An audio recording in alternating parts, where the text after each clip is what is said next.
মোগো ওয়াইটির দালাল দিদি পয়সার ভিউজের জন্য একেবারে পাগল হয়ে গেছে। এখন নাকি সব ভিউজ গো মাথায় স্ক্রুপ দিয়ে ফুটা কইরা কইরা তার হগল কথা তা গো মাথায় ঢুকাইব। ও আরো একখান কথা কইছে মোগো মতো যারা ক্রিয়েটার আছে আর মোগো মতো যারা ভিউজ আছে হেরা নাকি দোগলা দোগলা, বুঝিছো? হাস্যকর একখান ভিডিও দেখাইলাম আমি, হাস্যকর। তো সেই ভিডিও লয়ে আজকে চলে আসছি কিছু কথা কইতে। তো চলো ভিডিওটা শুরু করার আগে বলতে চাই, hello my lovely viewers, welcome back to my channel. তো তোমরা যারা এখনো আমার চ্যানেলের বন্ধু হওনি তারা প্লিজ আমার চ্যানেলটিকে সাবস্ক্রাইব করে আমার বন্ধু হয়ে যাবে, আর পাশে থাকা বেল বাটনটিকে প্রেস করে নোটিফিকেশনটি অবশ্যই অল করে দেবে, যাতে যখনই আমি নতুন কোনো আপডেট নিয়ে আসবো অ্যাট ফার্স্ট নোটিফিকেশন তোমাদের কাছে গিয়ে পৌঁছায়। তো বন্ধুরা, আজকে তো তোমরা আমার টাইটেল আর থাম্বনেল দেখেই এসেছো এবং বুঝতেই পেরেছো আজকে কী নিয়ে কথা বলবো। হ্যাঁ, আজকে কথা বলতে এসেছি আমাদের ওয়াইটি একদম সুপার ডুপার হিট দালাল দিদিকে নিয়ে কিছু কথা বলতে এসেছি। কিছু কথা না বললে নয়, মানুষ এমন কিছু কিছু জিনিস অন ক্যামেরা করে, মানে এমন কিছু কিছু জিনিস এইভাবে পাবলিক করছে যে সেটা নিয়ে মুখ বন্ধ করে বসে থাকলে মনে হয় যেন অন্যায় করা হচ্ছে। যেহেতু আমি নিজেও একজন ক্রিয়েটার এবং ওয়াইটিতে আছি, সেই কারণে তো আমি আজকে ভিডিওটা কিছুক্ষণ আগেই দেখে আসলাম। তো দালাল দিদি বোঝাতে বসেছে, দালাল দিদি বোঝাতে বসেছে যে সে একদম অ্যাকুরেট রাইট আর সবাই রং, মানে যারা ওর এগেনস্টে কথা বলে আর কি তারা সবাই রং, আর যারা ওকে ভালোবাসে তারা তো অবশ্যই ওর সাপোর্টার, ওকে ভালোবাসে যারা তারা একদম ঠিক ওর মতোই ঠিক। তো চলো আজকে যেটা বলতে চাইছি আমি তোমাদেরকে, দালাল দিদির ভিডিওটা দেখে আসার পর আমি পুরোটাই দেখলাম এবং ভালো করে দেখলাম, যেটুকু বুঝলাম আমি। মন্দিরা কমিউনিটিতে কালকে একজনকে, মানে কমিউনিটিতে পোস্ট করেছে একজনের ভিডিও। তো তাকে নাকি দালাল দিদি কখনো আগে ওয়াইটিতে দেখেইনি, তার যে কোনো অস্তিত্ব আছে, সে যে ওয়াইটিতে বিলং করে সেটাও জানেই না দালাল দিদি। আর মন্দিরা না দিলে সে নাকি জানতোই না। ও তার সঙ্গে আরও একটা কথা বলেছে, জানে তো? সে বলেছে যে ওকে তো আমি সাইড করে রাখলাম, ও আমার ক্যাটাগরিতেই আসে না, ওকে আমি মানে ধরেই না একজন ক্রিয়েটার হিসাবে। সে তো স্বাভাবিক, কেন ধরবে? কারণ আমাদের মতো ছোট্ট পুচকি ক্রিয়েটাররা কি আর অত বড় সুপার ডুপার হিট দিদির কাছে কি আর জায়গা পায় বলো? সে হচ্ছে কন্ট্রোভার্সির রানী, তাই না? সে টপে আছে এখন, টপ কন্ট্রোভার্সি ক্রিয়েটার হিসাবে তার নাম আসে, আমাদের ওয়াইটির দালাল দিদির নাম। তো সেখানে সেখানে আমাদের মতো ছোটোখাটো এইটুকু ক্রিয়েটারদের জায়গা দেবে বা মানুষ বলে মনে করবে, সে হতে পারে না। যাই হোক দিদি, তোমার এই কথাটাতে আমি সহমত, আমি নিজেও মানলাম। কিন্তু তুমি যাকে নিয়ে বলেছো তার ভিডিও আমিও দেখি, আমারও ভালো লাগে। ও আমার থেকে অনেক ছোট, একটা ছোট্ট বোন, তো ওর ভিডিও আমারও ভালো লাগে। যাই হোক আজকে আমি ওর ভিডিও নিয়ে কথা বলতে আসিনি, ও যেটা বলার ওর ভিডিও তো বলেছে এবং ভিউজটা সেটা দেখেছে। আমি আজকে কথা বলতে এসেছি আমাদের ওয়াইটির দালাল দিদিকে নিয়ে। তো দালাল দিদি বলেছে, কি বলেছে জানো? দালাল দিদি বলেছে, মন্দিরা তুই নিজে তোর মার পরকীয়াটাকে সামনে এনেছিস। হ্যাঁ মানছি, মন্দিরা কমিউনিটি পোস্ট করে বলেছে। আচ্ছা বন্ধুরা, তোমরা একটু আমাকে বলো তো কমেন্ট করে, যে মন্দিরা কমিউনিটিতে যখন ওর মার কথাগুলো বলেছে, কমিউনিটিটা কালকে আমি তোমাদেরকে পড়ে আমার ভিডিওতে কিন্তু শুনিয়েছি, তার আগে কি কেউ জানতো না ওয়াইটির যে মন্দিরার মায়ের ক্যারেক্টারটা কি? জানতো না কেউ? জানতো কি না? সবাই জানতো। আর তার থেকে বড় কথা, আজকে যে দালাল দিদি মন্দিরাকে অ্যাকিউজ করছে, এত আজে বাজে কথা বলছে, সেই দালাল দিদি মন্দিরার মাকে নিয়ে কি কি বলেছিল তার ভিডিওতে? মনে আছে দিদি? তোমার মনে আছে কি তুমি কি কি কথা বলেছিলে? মন্দিরার মা, মন্দিরার বাবা, মন্দিরার বরকে তো পাতেই নেওয়া যায় না, দালাল দিদি পাতেই নেয় না। মানে তাকে যে সমস্ত ল্যাঙ্গুয়েজে মানে আজে বাজে কথা বলে, শুধু মন্দিরার হাজব্যান্ডকে নয়, সোমনাথকে নয়, মানে যারাই পরকিয়া করে তাদেরই হাজব্যান্ডগুলো খারাপ, তার কথায় ভেড়া, আরও অনেক কিছু ইউজ করে, যেগুলো যেই সমস্ত স্ল্যাং ল্যাঙ্গুয়েজ আমি আমার ভিডিওতে ইউজ করতে পারবো না, আমার পক্ষে পসিবল নয়। অনেক নোংরা নোংরা কথা বলে। তো মন্দিরা 14 গোষ্ঠী নিয়ে কথা বলেছে ওই দালাল দিদি, শুধু মন্দিরা নয়, উনি সবাইকে নিয়েই কথা বলে। যাই হোক, এটাই ওনার ক্যারেক্টার। তারপরে আবার নিজে এখন সালিশি সভা বসিয়েছে এবং বলতে বসেছে, তোমরা বোঝো না কেন? আমি যখন মন্দিরাকে সাপোর্ট করেছিলাম তখন মন্দিরা ডিভোর্সের মতো জায়গায় গেছিল, মন্দিরার ডিভোর্স হচ্ছিল। আচ্ছা তোমরা কজন জানো গো মন্দিরা ডিভোর্স হবে? Damn sure? একটু কমেন্ট করো। হ্যাঁ তোমরা কি জানো? আমি তো জানতাম না যে মন্দিরার ডিভোর্স হবে। হ্যাঁ, মন্দিরার ওই ঘটনাটা যখন সামনে আসে, মন্দিরা বাড়ি থেকে বেরিয়ে যায় এবং মন্দিরা তারপরে বলে যে ও ওর হাজব্যান্ডের সঙ্গে থাকতে চায় না, তার কারণগুলো ও বলেছে। তো ও ডিভোর্স ফাইল করবে, ও ডিভোর্স করবে। তো সেখানে কিন্তু আমরা দেখেছি মন্দিরা একা সাইন করেছিল, সোমনাথ কিন্তু সাইন করে না। ডিভোর্সের ক্ষেত্রে একটা ডিভোর্স কি এইভাবে হয়? দালাল দিদি এত কিছু বোঝে, এইটুকু জানে না যে দুটো মানুষ আলাদা হয়ে যেতে গেলে দুজনের মতামতটাই দরকার। মিউচুয়ালি ডিভোর্স হতে গেলে দুজনকেই করতে হবে এবং কেস কামারি হলে সেটা তো দীর্ঘদিন চলবে, যেটা এখন টিনার ক্ষেত্রে চলছে। টিনা আর সন্দীপের ব্যাপারটা ছিল অন্য রকম। সন্দীপ নিজেই বলেছিল যে এই মহিলা যার কিনা এরকম একটা জিনিস বেরিয়েছে, তোমরা সবটাই জানো, আমি আর তুলতে চাই না, তো তার সঙ্গে থাকতে চাই না। টিনাও বেরিয়ে এসেছিল টিনার বাড়ির লোকের হাত ধরে, এবং তারপরে কেস কামারি অনেক কিছু হয়েছে, টিনা জিনিসপত্র নিয়েও চলে এসেছে। টিনার ব্যাপারটা সম্পূর্ণ আলাদা। মন্দিরার ক্ষেত্রে কি সেরকম কিছু তোমরা দেখেছিলে? মন্দিরা নিজে নিজে একা বাড়ি থেকে বেরিয়ে এসেছিল এবং তারপরে সব জিনিসপত্র নিয়ে চলে এসেছিল, ফ্ল্যাট ভাড়া করেছিল, সেখানে ছিল এবং বলেছিল আমি ডিভোর্স দেব। সোমনাথ কি বলেছিল আমি ডিভোর্স দেব? তোমরা বলো, তোমরা আমাকে কমেন্ট করে জানিয়ে দিও। তো সেই দিদি বলছে তখন গিয়ে আমি মন্দিরাকে সাপোর্ট করেছিলাম, আমি তাছাড়া তো মন্দিরাকে সাপোর্ট করিনি। তোমরা কেন বোঝো না? তোমাদের মাথায় কি এখন আমি স্ক্রু মেরে মেরে ফুটো করে তারপরে কি ঢোকাবো কথাটা? সত্যিই তো আমরা কিচ্ছু বুঝি না, সব বোঝে আমাদের ওয়াইটির দালাল দিদি। দালাল দিদি, তোমার মনে আছে তুমি কি কি করেছিলে ভিডিওতে, তুমি কি কি বলেছিলে ভিডিওতে, মনে পড়ে? এই মন্দিরাকে নিয়ে তুমি যখন ভিডিও করতে, মন্দিরার এই ঘটনা সামনে আসার আগে কত নেগেটিভ ভিডিও, কত আজে বাজে কথা মন্দিরাকে নিয়ে বলেছো। ফট করে মন্দিরার, তুমি আসলে অ্যাকচুয়ালি দালাল দিদির ক্যারেক্টারটা কেমন বলো তো? যেখানে নোংরামি সেখানে দালাল দিদি, মানে বলতে গেলে পরকীয়ার রানী হচ্ছে দালাল দিদি, পরকীয়াকে সাপোর্ট করা রানী। শুধু সাপোর্ট করা রানী বললে ভুল হবে, দালাল দিদিরও তো পরকীয়া আছে, এই জন্য বিষয়টা দালাল দিদি বোঝে, তার জন্য বারবার বলে এসেছে যে পরকীয়া লিগ্যাল, পরকীয়া অবৈধ নয়। আমরা যতই আওয়াজ তুলি না কেন, পরকীয়া কিন্তু লিগ্যাল, এটা দালাল দিদির কথায়। আর দালাল দিদির তো অনেক পাওয়ার, জানোই তো, আমাদের মতো তো নয়, আমরা সামান্য তুচ্ছ তাচ্ছ মানুষ, মানুষের পর্যায়েই পড়ি না। তো দালাল দিদির কিন্তু অনেক পাওয়ার, যার কারণে দালাল দিদি কিন্তু এই কথাগুলো বলতে পেরেছে। আর কথাগুলো বলতে পারার কিন্তু লজিকও আছে, কারণ দালাল দিদির তো নিজেরই একটা এক্সট্রা ম্যারিটাল অ্যাফেয়ার্স আছে, তাই না? তোমরা তো সবাই জানো, এটা নিয়ে অনেক উত্তাল হয়েছে ওআইটি। দালাল দিদি আবার কার সাথে সম্পর্ক আছে জানো? নিজের ভাগনার সঙ্গে, মানে দালাল দিদি হচ্ছে মামি, নিজের ভাগনার সঙ্গে সম্পর্ক আছে। যদিও দালাল দিদি বলেছে এর কি প্রুফ দিতে পারবে মন্দিরা, কথাটা তো মন্দিরার মুখ থেকেই ফাঁস হয়েছে, এর কি প্রুফ দিতে পারবে? তারপরে যখন এটা নিয়ে মন্দিরা অনেক কথা বলেছিল এবং সেখানে বলা হয়েছিল যে দালাল দিদির থেকে 10 বছরের ছোট, দালাল দিদির উন্টু পুন্টু সোনা, তো তখন দালাল দিদি কিন্তু বলেছিল, না 10 বছরের না, 5-6 বছরের ছোট। তার মানে কি এগ্রি করেছে দালাল দিদি। হ্যাঁ, প্রুফটা আমাদের হাতে নেই, কারণ দালাল দিদি তো বহুত শেয়ানা, তাই না? অন ক্যামেরা কিছু করে, এই মন্দিরা টিনার মতো কি পাগল নাকি? পাগল না, প্রুফ রাখে না।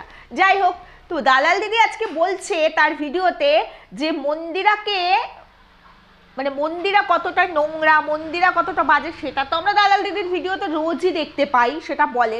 তারপরে বলছে যে তোর মায়ের সবকিছু কিন্তু তুই এনেছিস এই প্ল্যাটফর্মে, তুই অন ক্যামেরা সবার সামনে ফাঁস করেছিস। সত্যি তো মন্দিরা, কালকে তুমি কমিউনিটিটা পোস্ট না করলে কেউ জানতোই না তোমার মায়ের সম্পর্কে। দালাল দিদি সবসময় তোমার মা বাবার সম্পর্কে ভালো ভালো কথা বলেছে, আমরাই বোকা, সত্যি তাই না বলে বন্ধুরা? আচ্ছা দিদি, তুমি একটু তোমার পুরোনো ভিডিওগুলোকে একটু স্ক্রল করে দেখেও তো কি কি তুমি বলেছিলে মন্দিরার মার সম্পর্কে, কি কি বলেছিলে মন্দিরার বাবার সম্পর্কে। কত আজে বাজে কথা তো তুমি মন্দিরার মাকে বলেছো, কি না বলেছো, যে যেরকম মা মেয়ে তো সেরকমই হবে, মার এই আছে। তোমার থ্রু দিয়েই আমরা বলতে গেলে সবার প্রথম জেনেছিলাম মন্দিরার মার ক্যারেক্টারটা, তুমিই ওপেন করেছিলে দালাল দিদি। তোমার মাথায় মনে নেই, তুমি একটু ভালো করে ভিডিওগুলো একটু দেখে এসো, তাহলে তোমার মনে পড়বে, বুঝতে পেরেছো? আর যদি সেটা না পারো তাহলে আমাদেরকে বলো, তোমার ভিডিওর লিঙ্কেই তোমাকেই আবার পাঠাবো, তুমি তখন ভালো করে দেখে নিও, তাহলে তুমি বুঝতে পারবে। আর মন্দিরা, আচ্ছা তোমরা একটা কথা বলো, একটা মানুষ অন্যায় করে, দোষে গুণেই মানুষ, অন্যায় তো মানুষই করে, অন্য কোনো প্রাণী তো করে না। তো একটা মানুষ অন্যায় করার পর সে যদি রিয়েলাইজ করে সে যদি ভালো হতে চায়, তাহলে আমাদের মতো সমাজের কি উচিত? তাকে ভালো হওয়ার সুযোগটা দেওয়া উচিত। আমরা তো তখন অনেক বড় বড় কথা বলছিলাম, আমরা তো তখন অনেকবার বলেছিলাম তুমি ভালো হয়ে যাও মন্দিরা, তুমি সংসারে ফিরে এসো। আজকে মেয়েটা যখন সব ভুলে সংসার করছে, তার কেন এত ফাটছে বলো তো? যখন সে সংসার থেকে বেরিয়ে এসেছিল তখন তার খুব ভালো লেগেছিল, তখন তার স্বামী খারাপ ছিল, শ্বশুরবাড়ি খারাপ ছিল, বাবা খারাপ ছিল, মা খারাপ ছিল, তার 14 গোষ্ঠী খারাপ ছিল। আজকে যখন সমস্ত কিছু ভুলে সে আবার সংসার নতুন করে করতে চাইছে, ভালো হতে চাইছে, তখন সে সেটা সহ্য করতে পারছে না। আচ্ছা দালাল দিদি, যখন মন্দিরার এই ঘটনাটা সামনে এসেছিল কেউ তো মন্দিরাকে সাপোর্ট করেনি, আমরা সবাই মন্দিরার এগেনস্টে কথা বলেছিলাম, একমাত্র তুমি সাপোর্ট করেছিলে, তোমার এখানে জায়গা দিয়েছে, তোমার এখানে, এবং তুমি বলেছিলে ভিডিও করে, সেই ভিডিওটা কিন্তু প্রচুর ভিউজ হয়েছিল, 1 লাখ কত হাজার ভিউজ হয়েছিল। তুমি কিসের স্বার্থে করেছিলে? তুমি যদি এত অনেস্ট হয়ে থাকো, কিসের স্বার্থে করেছিলে? এই যে সবই হচ্ছে ভিউজ আর রেভিনিউর খেলা, বুঝতে পেরেছো তো বন্ধুরা? যেখানে ভিউজ আর রেভিনিউ থাকবে দালাল দিদি টুক করে সেখানে ঢুকবে। তোমরাই বলো যদি সেটাই নাও তো। মন্দিরের ক্ষেত্রে কথাটা না হয় ভুল, আমি ছেড়েই দিলাম। টিনার ক্ষেত্রে দালাল দিদি কি করলো, কি করলো টিনার ক্ষেত্রে দালাল দিদি? সত্যি দালাল দিদি কিচ্ছু বোঝে না।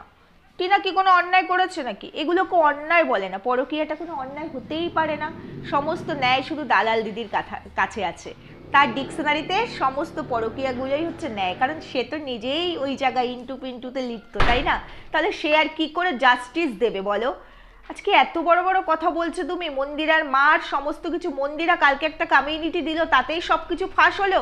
তার আগে কেউ জানতো না মন্দিরার মার ঘটনা? কে না জানতো? পুরো ওয়াইটি জানে। আর সেই পুরো ওয়াইটিকে দায়িত্ব নিয়ে তুমি জানিয়েছো সবার আগে তুমি জানিয়েছো। তুমি আজকে সাধু সাজ্য, তোমার কোনো বিবেক নেই, তোমার কোনো মানবিকতা নেই। একটা মানুষ এত নিকৃষ্টতম হয় কি করে? একটা মেয়ের পিতৃবিয়োগ হয়েছে।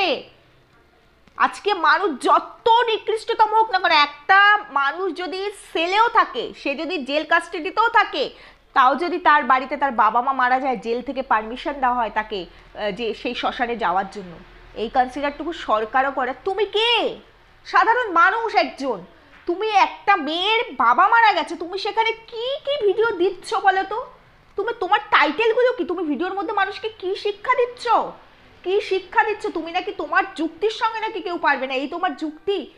তুমি কন্ট্রোভার্সি করো, ঠিক আছে, তোমার কন্টেন্টের প্রয়োজন, ঠিক আছে, সবই তুমি ভিউজের জন্য করো, সবই ঠিক আছে। এই সময়টা তো ছাড় দিতে পারতে তাকে, না দাওনি। যেদিন মন্দিরার বাবা মারা গেছিল সেদিন একটা ভিডিও দিয়েছিল, রিপ রিপ। তারপর থেকে তুমি লাগাতার মন্দিরার পেছনে লেগেই আছো, যে 1 ঘন্টা 1 লাখ ভিউজ, ওর ভিউজের পেছনে লেগে আছো। ওকে ভালোবেসে মানুষ দেখে, বুঝতে পেরেছো তো? ও তোমার মতো নয়, ওকে ভালোবেসে দেখো। ও এত কিছু করার পরও কিন্তু ওর ভিউজটা ওর থেকে সরে আসেনি, বরঞ্চ ওর ভিউজ বেড়েছে। ওকে দেখে, কারণ অন্যায় মানুষ করে এবং সেখান থেকে যদি কেউ ঠিক হতে চায় তখন তাকে ঠিক হওয়ার সুযোগ প্রত্যেকে দেয়, এবং সেটাই অ্যাকচুয়াল ঘটনা, সেটাই করা উচিত। আর তুমি কি করছো? দিনের পর দিন লাগাতার অন্যায় করেই যাচ্ছ। আজকে তুমি যদি এতটাই পপুলার হতে, আর তুমি যদি তোমার পাওয়ার যদি এতই থাকতো, তোমার সাবস্ক্রাইবার 1 লাখের ওপরে চলে যেত। আমরা না ছেড়েই দাও, তুচ্ছ তাচ্ছিল্য আজকে আছে কালকে তো থাকবোই না। হয়তো আমাদের চ্যানেলটাই হয়তো কালকে থাকলো না, কেউ উড়িয়েই দিল। কিন্তু তোমার তো সেটা নয়, কারণ তোমার তো কত কেস কামারির পরেও তুমি আবার ফিরে আসো, কামব্যাক করে আসো। তোমার তো কোনো কিছুর ভয়ই নেই, সত্যিই তাই। জানো তো, এই যে দালাল দিদি যার কথা বলছি, এখন মুখে তার নামটা উচ্চারণ করতে আমার খারাপ লাগে। এই যখন আমি প্রথম আমার ভিডিও শুরু করি, আমি কিন্তু কন্ট্রোভার্সি দিয়ে তো শুরু করিনি, ব্লগিং দিয়ে শুরু করেছি। তখন এই দালাল দিদি ভিডিও দেখতাম, তখন প্রথম সেও কিন্তু ব্লগিং করতো, তারপরে কন্ট্রোভার্সিতে এসেছিল। তো আমি প্রথম কিন্তু এই দালাল দিদির সমস্ত ভিডিও দেখতাম, ইভেন কমেন্টও করতাম। যদিও কোনো কমেন্টের রিপ্লাই পাইনি, কিন্তু তবুও আমি কমেন্ট করতাম, এবং তখন তার কন্ট্রোভার্সি করলেও সেটা ভালো লাগতো। সেটা যেই ওয়েটা সে করতো, সেই ওয়েটা ঠিক ছিল, সঠিক ছিল। কিন্তু আস্তে আস্তে সে এতটাই নেগেটিভিটি নিজের মধ্যে ক্যারি করে নিয়েছে, আর এতটাই নেগেটিভিটি ছড়াচ্ছে এই ওয়াইটিতে, এত বাজে ভাষায় মানুষকে অ্যাকিউজ করছে, এত স্ল্যাং ল্যাঙ্গুয়েজ ইউজ করে, আর মানুষকে মানে যে অন্যায় করেনি তাকেও এমনভাবে সে অ্যাকিউজ করে, তারপর থেকে তার প্রতি একটা বিতৃষ্ণা চলে এসেছে। আমি আর তারপর থেকে তাকে দেখি না। তখন কিন্তু আমি কন্ট্রোভার্সি শুরু করিনি, আমি তো কন্ট্রোভার্সি শুরু করেছি জাস্ট 2.5-3 মাস হবে। তার আগে কিন্তু আমি কন্ট্রোভার্সি করতাম না, কিন্তু আমি তাকে আর তাকে দেখাটা বন্ধ করে দিয়েছি। একটা মানুষ এতটা খারাপ কি করে হতে পারে? যে যেই পথের পথিক, সে তো সেই পথটাকে বুঝবে, তারপরেও সে এইভাবে। তুমি যদি এতই সত্যি হও, তুমি একেবারে ধোয়া তুলসী পাতা, সত্যি সাবিত্রী, তাহলে তোমার ক্যারেক্টারে এরকম একটা দাগ লাগলো কেন? তুমি প্রুফ দিতে পারলে না কেন? শুধু মুখেই বললে প্রুফ দিতে যে তুমি এরকম কোনো কাজ করোনি। তুমি তাহলে আজকে সতী সাহায্য কি করে? আর তুমি সব সময় ওর পেছনে লেগেই আছো। ওর বাবা মারা গেছে, ভিডিও দিচ্ছে, সেখানে কত ভিউজ হচ্ছে সেটাতেও তোমার ফাটছে। ওর মাকে নিয়ে কমিউনিটি পোস্ট করেছে, তার রিজন আছে।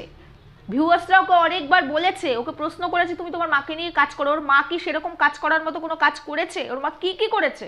ওর সঙ্গে রিলেশনটুকুও রাখিনি। একটা মা সন্তানের জন্য সব করতে পারে, ওর মা কি সেই আদর্শ মা? তুমিও তো জানো, সবটাই তো তোমার কাছে ক্লিয়ার। তারপরেও তুমি লাগাতার ওকে কনস্ট্যান্টলি ওর পেছনে তুমি লেগে তো আছোই। এখনো পর্যন্ত তুমি ওর হাজবেন্ডকে আজে বাজে কথা বলে যাচ্ছ। ইভেন আজকের ভিডিওতে তুমি ওর হাজবেন্ডকে কি ভাষায় মানে গালি দিয়েছো বলো তো, কি কথা বলেছো বলো তো? তুমি এই ক্যারেক্টারের কেন বলো তো? তুমি কি কখনো নিজেকে চেঞ্জ করবে না? কন্ট্রোভার্সি করছো, করো না, যেটা নিয়ে কন্ট্রোভার্সি করার মতো সেটা নিয়ে করো। অ্যাকচুয়ালি তুমিও চাইছো তোমাকে নিয়ে কন্ট্রোভার্সি হোক, আর সেটা তো হবেই, তোমাকে নিয়ে তো কন্ট্রোভার্সি চলবেই, চলছেই, কারণ তুমি এমন এমন ভিডিও আনো যে তোমাকে নিয়ে কন্ট্রোভার্সি না করে পারে না। আর বন্ধুরা, ভিডিওটা দেখার পর আমিও এই ভিডিওটা নিয়ে ভিডিও না করে পারলাম না, যে একটা মেয়ের বাবা মারা গেছে সদ্য, সেই মেয়েটা ভেঙে পড়েছে, তার বাবা মাথার ওপরে ছাদ, সেটা চলে গেছে, তার বাবা মায়ের সঙ্গে রিলেশনটা এরকম, তার নিজের সঙ্গে বাবা মায়ের রিলেশনটা এরকম, তার মা তার পাশে নেই, তার মা এই ধরনের একটা কাজ করেছে, তার পক্ষে এই ধরনের নেগেটিভ জিনিসগুলো যদি এই মুহূর্তে তার কাছে তুলে ধরা হয়, তাহলে তার মাইন্ডের ওপরে কী ইফেক্ট পড়ে আমরা জানি। মন্দিরা যথেষ্ট স্ট্রং, যথেষ্ট স্ট্রং, এগুলো তো মন্দিরার কিছু আসে যায় না, কারণ ও হ্যাবিচুয়েট হয়ে গেছে এগুলো দেখতে দেখতে। ওয়াইটিতে থাকতে গেলে এগুলোকে মেনটেন করেই থাকতে হবে, এগুলো যে নিতে পারবে না সে ওয়াইটিতে থাকতে পারবে না, সেটা আমরাও জানি। তারপরেও আজকে তার একটা শোক, অনেক বড় শোক, তা সেই সত্ত্বেও সেই মানুষটা লাগাতার তাকে নিয়ে ভিডিও করে যাচ্ছে এবং বলছে যে যখন ওদের ডিভোর্স হওয়ার কথা ছিল আমি তখন ওকে সাপোর্ট করেছি। তাহলে তুমি দায়িত্ব নিয়ে ডিভোর্সটা করাতে পারোনি কেন গো? কেন পারোনি? মন্দিরা তো নিজের মুখে বলেছে যে ওর ওই ঘটনার জন্য তুমি দায়ী ছিলে, তুমি দায়ী ছিলে, তুমি স্পাই হয়ে কাজ করেছো। মন্দিরা যখন ডিরেক্টলি তার সঙ্গে আর কি কথা বলতে পারছিল না, তখন তোমার আর মারিয়ার মারফত কথা চলতো, সমস্ত ইনফরমেশন মন্দিরার কাছে আসতো, তারপরেও এত বড় বড় কথা বলছো। আমি মানলাম যে ঠিক আছে, ওর যখন ডিভোর্স ব্যাপারটা চলছিল তুমি তখন ওকে সাপোর্ট করেছো, তাহলে আমরা সাধারণ মানুষ হলে কি করতাম? একটা মেয়ে অন্যায়ভাবে একটা সংসার ছেড়ে চলে যাচ্ছে, আমরা তাকে বোঝানোর চেষ্টা করতাম। তুমি তো সেটা করনি, তুমি তাকে উস্কেছো যাতে সে সংসার থেকে বেরিয়ে আসে, তোমার কাছে আরও অনেক বেশি কন্টেন্ট আসে। আর ওর সঙ্গে তোমার পার্সোনাল যে কনভারসেশনগুলো হতো সেগুলোকে তুমি রেকর্ডিং করে করে রেখেছো, মানে তুমি কত বড় ছক খেলেছো তাহলে বোঝো। এখন একটু একটু করে তুমি ছাড়ছো, আবার তুমি বলছো তৃতীয় থার্ড রেকর্ডিং যদি আমি দিই ম্যান্ডির তো জ্বলতে থাকবে। ছি ছি ছি ছি ছি, আজকে এই ঘটনা কত আগের, পুরো ওয়ার্ল্ডই ভুলে গেছে এই ঘটনাকে, কিন্তু তুমি ভুলবে না, তুমি কাউকে ভুলতে দিচ্ছ না, আবার তারপরে তুমি বলছো ওর মার কথাটা ও ফাঁস করেছে। তুমিই তো কাউকে ভুলতে দাও না কোনো কিছু। মন্দিরে যে কমিউনিটি দিয়েছে সেটা নিয়ে কে কন্ট্রোভার্সি করতে বসেছিল গো?